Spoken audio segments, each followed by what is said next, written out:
Mr. President, thank you very much for inviting us here, for giving this opportunity.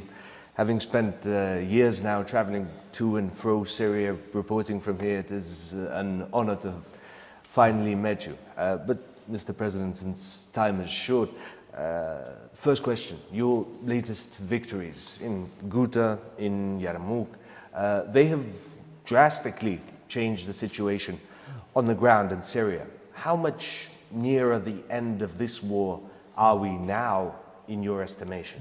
First of all, you're most welcome in Syria.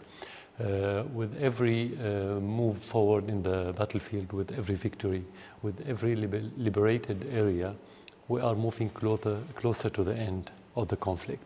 And I always said, without external interference, it won't take more than a year to settle the situation in Syria. But at the same time, with every move forward for the Syrian army and for the political process and for the whole situation forward in the positive meaning towards the more stability, our enemies and our opponents, mainly the West, led by the United States and their puppets in Europe and in our region, with their mercenaries in Syria, they try to make it further, either by supporting more terrorism, bringing more terrorists coming to Syria, or by hindering the political process. So our challenge is how can we make this gap, to close this gap between their plans and our plans.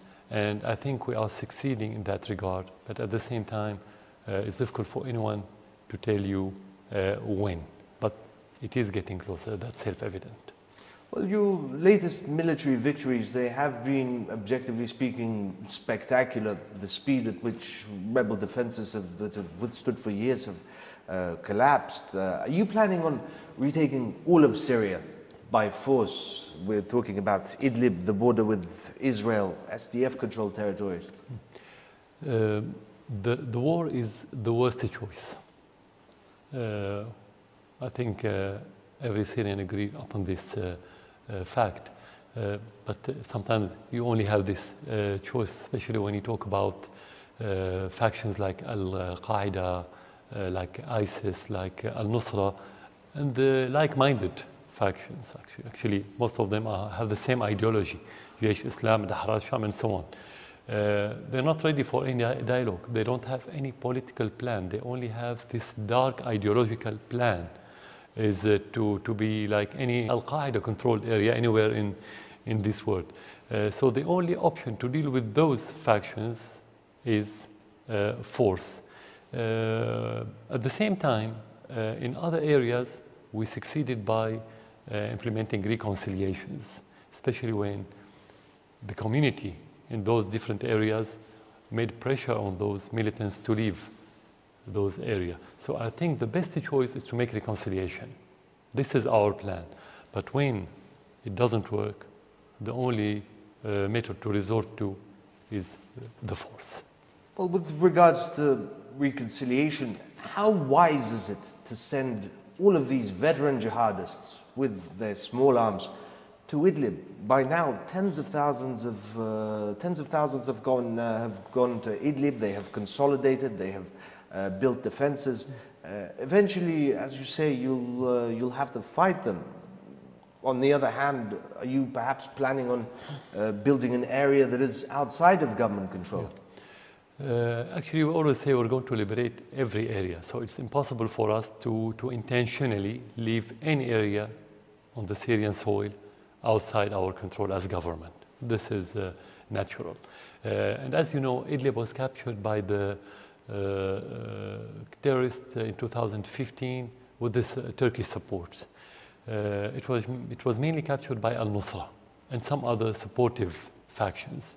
We started the reconciliations before that time, but every reconciliation happened after that time, after 2015. It was, I think, May 2015. Every faction wanted to leave the city or the village. They choose to go to Idlib. This is very good indication that they have the same ideology, because they choose to go to Al-Nusra area. They didn't choose to go to any other area. So we didn't send people to Idlib. They wanted to go to Idlib because they have the same incubator, they have the same atmosphere, way of thinking, and so on. This one part. The other part, which is military aspect of your question, the plan of the terrorists and their masters was to distract the Syrian army by scattering the different units all over the Syrian soil, which is not good for any army. Our plan was to put them in one area, 2 areas, 3 areas. Let's say if you have 2 or 3 or 4 frontiers, better than having tens and maybe more than 100 frontiers at the same time. So militarily, it is better. They chose it, but it's better for us from the military point of view. On the other hand, talking about similar mindsets, Idlib is predominantly, the rebels there overwhelmingly are Sunni. You know, as a Sunni myself, I have a long-distant relative who came to Syria to fight against you, to resist you, because he was told that you were targeting, you were killing Sunnis, and that is what many people in Idlib believe. Why is it that so many people in all these different countries, in America, in Russia, these Sunnis, these Muslims, they believe that you are oppressing them? Because the first narrative, when it started internationally, mainly in the West, of course, and within Syria, and in some mainstream media in our region and in the West, their plan was to create this rift within the society that will make things easier for them when you have such a civil war, kind of civil war between sects or ethnicities, and it failed. Now they keep using the same narrative, at least to encourage some fanatics in different places in the world to come and defend their brothers in this area, because that's how they imagine. They imagine that there's conflict between sects. So because of their narrow-minded way of thinking, maybe of their ignorance, they came here just to support their brothers. Now, if I'm going to tell you this is right or wrong, your audience doesn't know me. They don't have any idea maybe about my credibility.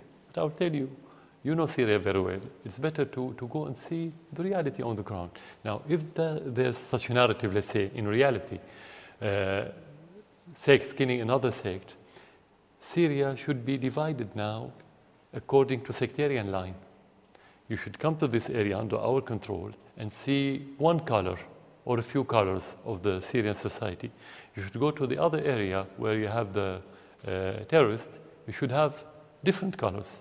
And the reality is not like this. Now, in Damascus, in Aleppo, in Homs, in every area under the Syrian government control, you will see every spectrum of the Syrian society, with no exceptions.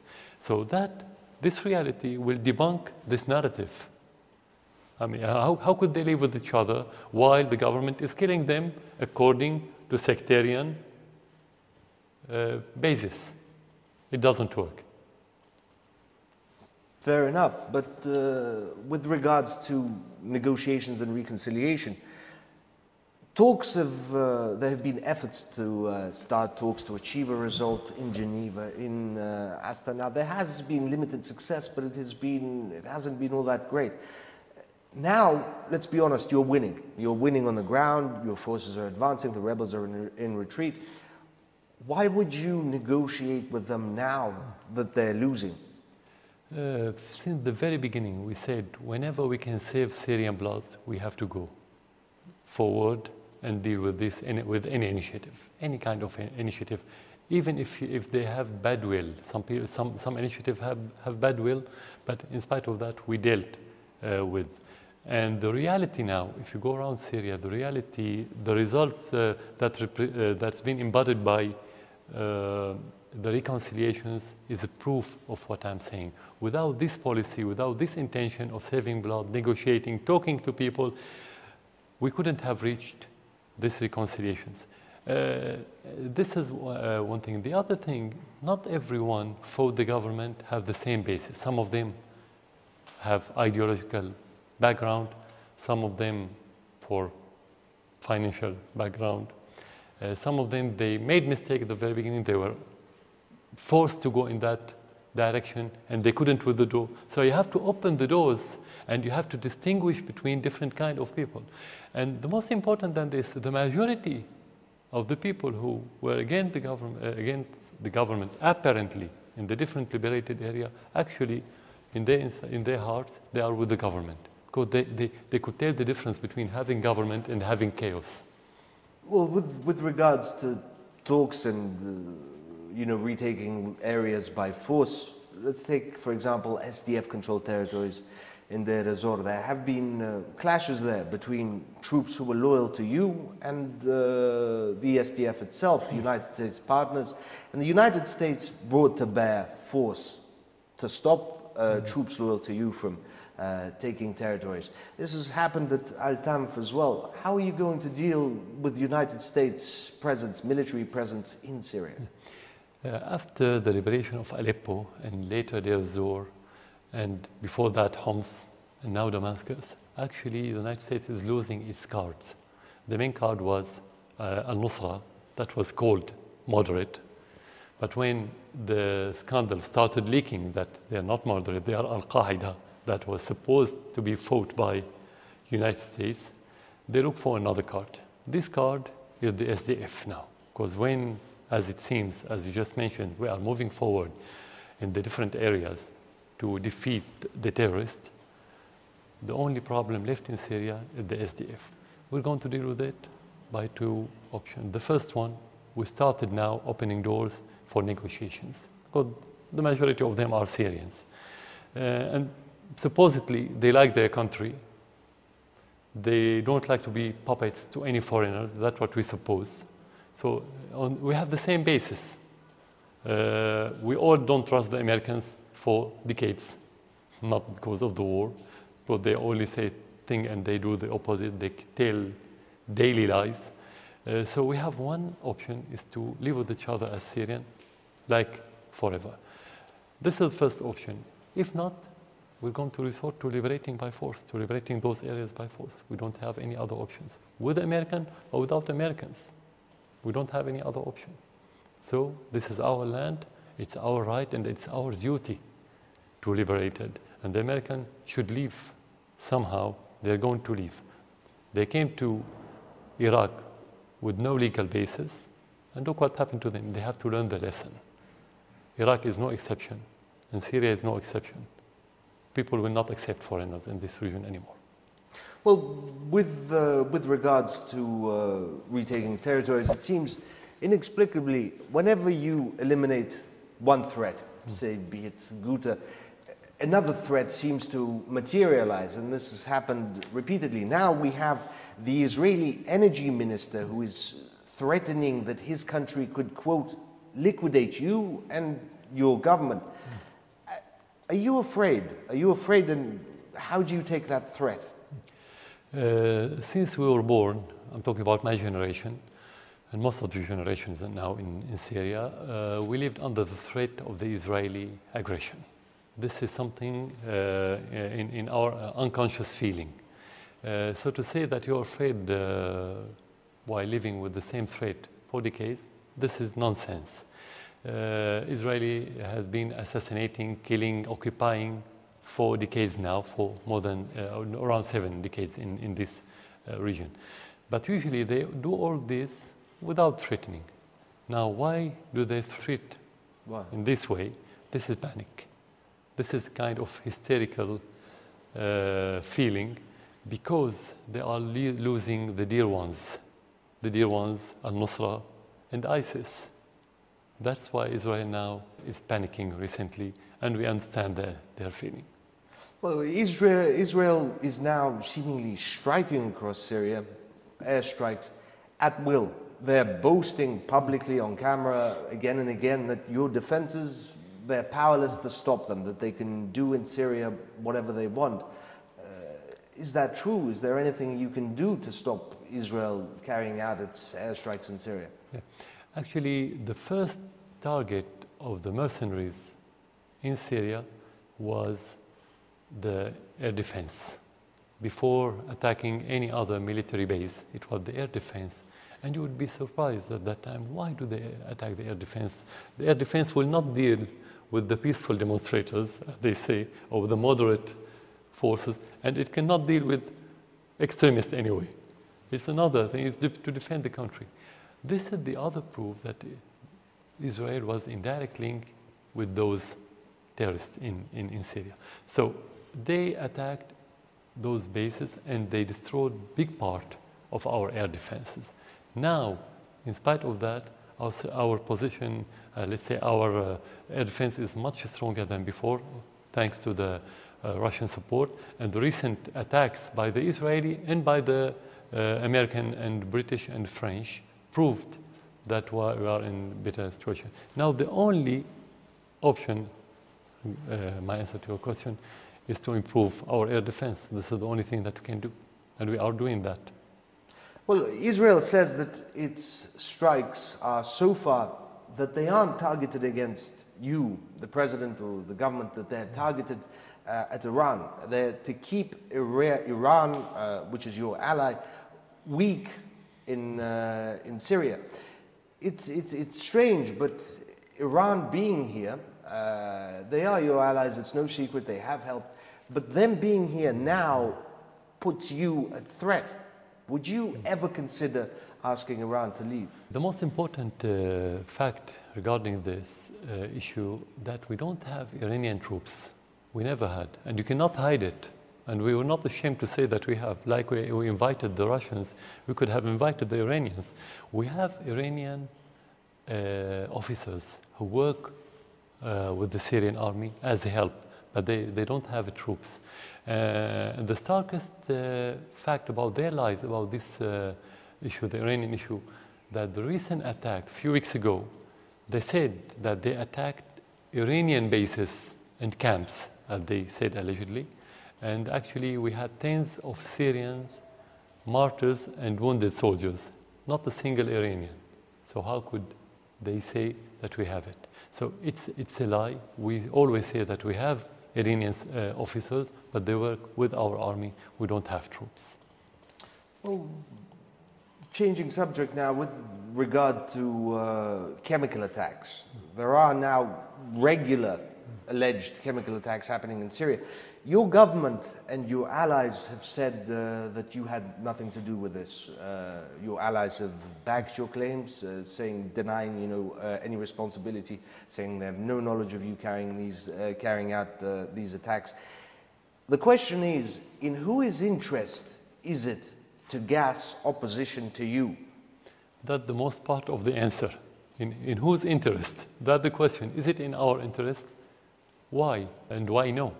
Because the timing of this alleged strike was after the victory of the Syrian troops in Ghouta. Let alone the fact that we don't have chemical weapons anyway, and let the other fact that we're not going to use it against our people, because the battle in Syria was about winning the heart of the civilians. This is the main battle, and we won it. So how can you use chemical weapons against civilians that you want them to be supportive to you? This is first. Second, if you want to use it, let's suppose that you have it and you want to use it. Do you use it after you finish the battle or before or during? It's not logical. Second, if you go to that area, it was very cramped area by armies, by factions, and by civilians. Whenever you use such armaments or weapons in that area, you're going to harm everyone, something that didn't happen. And if you go to that area and you ask the civilian, there was no chemical attack by anyone. Even the Western journalists who went there after the Ghouta was liberated, they said, we asked the people, they said, we didn't see any chemical attack.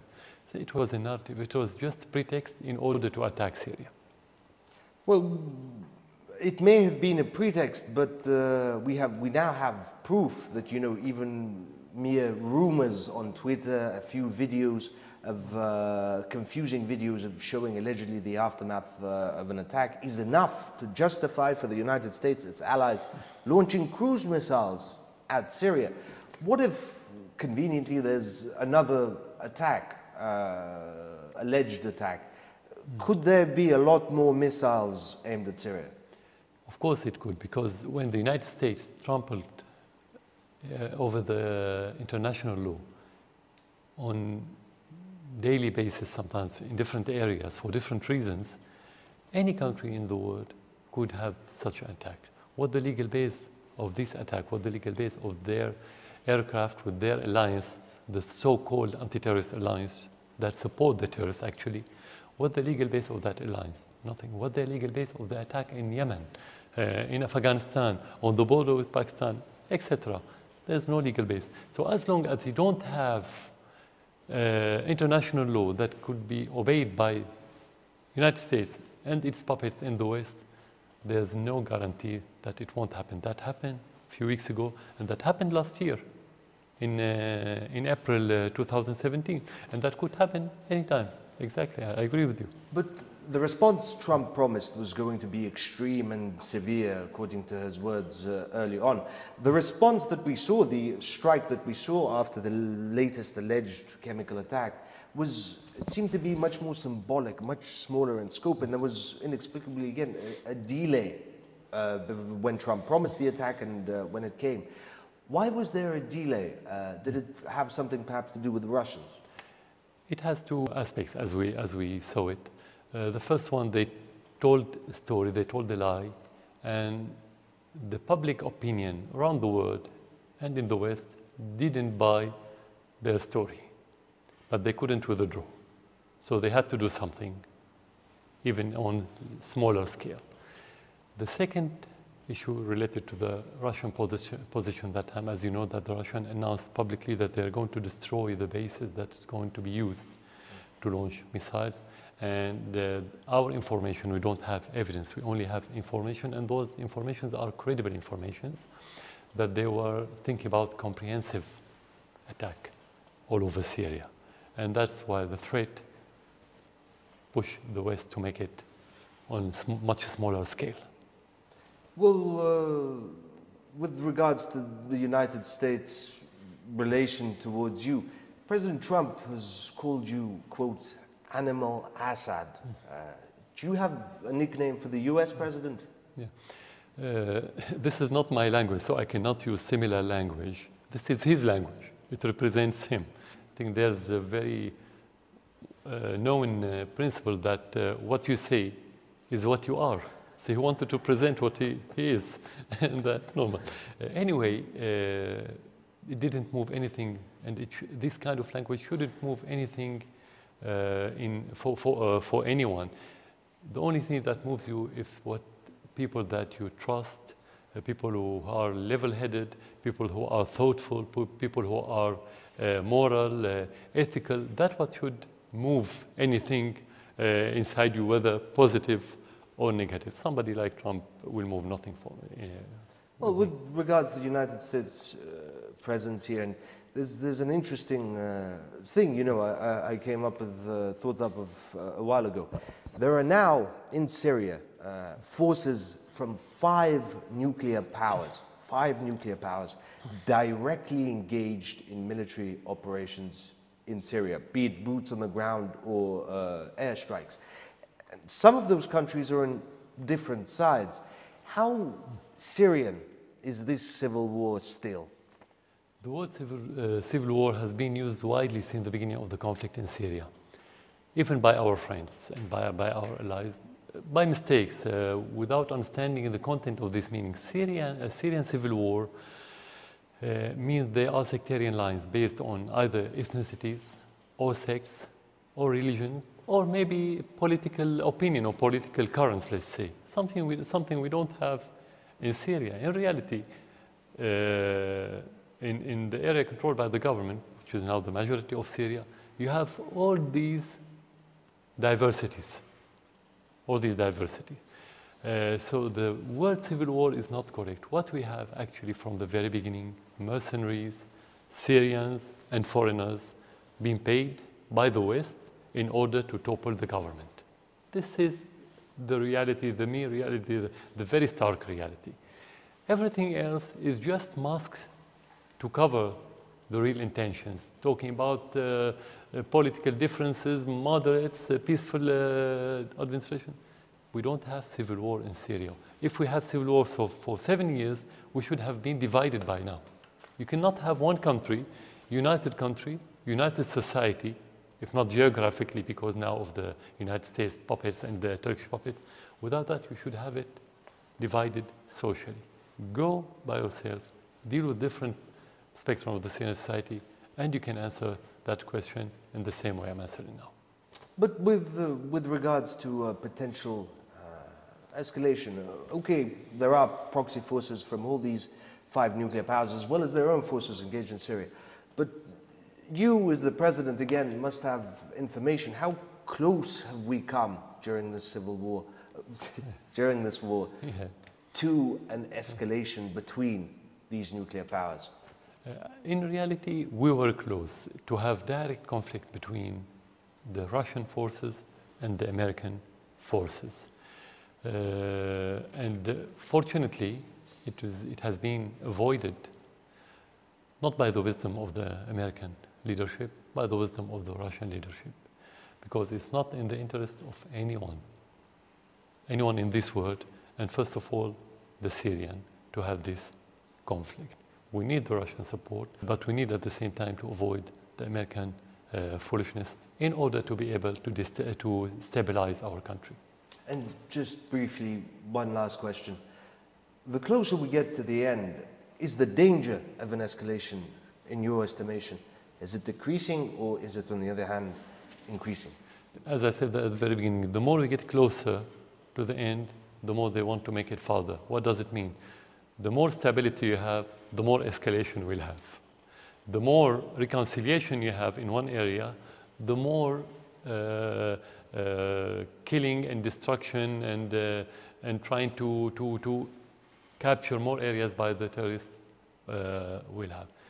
That's why within the reconciliation, when we started reconciliations in many areas, the other factions in the same area tried to destroy it because they have the orders from the outside not to go toward any reconciliation. Of course, you have the orders with a bucket of money. So what you say is correct, but the more escalations we have, the more determined we'll be to solve the problem, because you don't have any other choice. Either you have country or you don't have country. Mr. President, thank you very much for your insights, and thank you very much for welcoming us here and giving us so much of your time. We wish you all the best, the Syrian people all the best, and a swift conclusion to this awful conflict. Thank you very much, Mr. President. Thank you for coming to Syria again.